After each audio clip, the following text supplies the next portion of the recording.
devant lui. J'étais en passe de devenir l'un d'entre eux, jusqu'à ce que Dieu décide de me montrer où j'allais.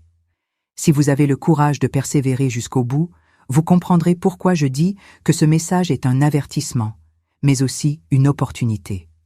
Et si Dieu m'a permis de revenir vous le dire, c'est parce qu'il vous appelle encore à changer avant qu'il ne soit trop tard. Maintenant, respirez profondément et préparez-vous, car ce que vous êtes sur le point d'entendre pourrait tout changer. Je m'appelle Elena, j'ai 50 ans, et ce que je vais vous dire ici n'est pas facile. Je ne le partage pas par fierté, mais avec le cœur lourd et le profond désir d'éviter à d'autres de vivre ce que j'ai vécu. J'ai vu de mes propres yeux ce qui arrive à de nombreuses femmes mariées après la mort, et ce n'était pas au paradis, mais en enfer. Je ne parle pas de rumeurs ou de rêves confus. Je parle d'une expérience réelle, claire et consciente qui a complètement changé ma vie.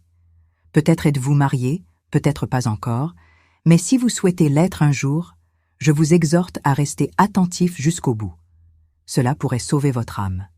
Je me souviens que je me suis toujours considérée comme une femme forte. J'ai grandi dans un foyer où ma mère souffrait en silence. Je l'ai vue humiliée, méprisée et même agressée. Dès mon plus jeune âge, je me suis fait une promesse. Je ne laisserai jamais un homme me donner des ordres. Cette décision a façonné ma personnalité.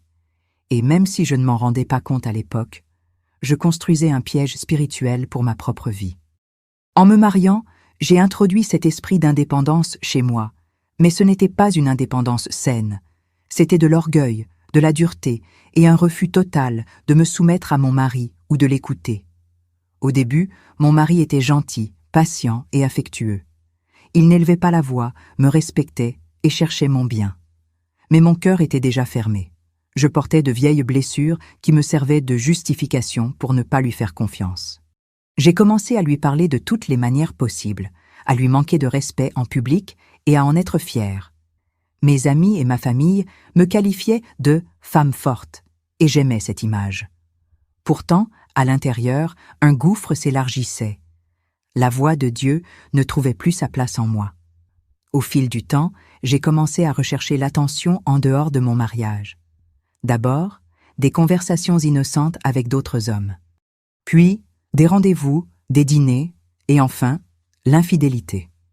J'ai menti à mon mari sans remords, je lui ai volé de l'argent pour le dépenser dans des choses frivoles, et pire encore, j'ai utilisé mes erreurs comme preuve qu'il n'était pas assez homme pour moi.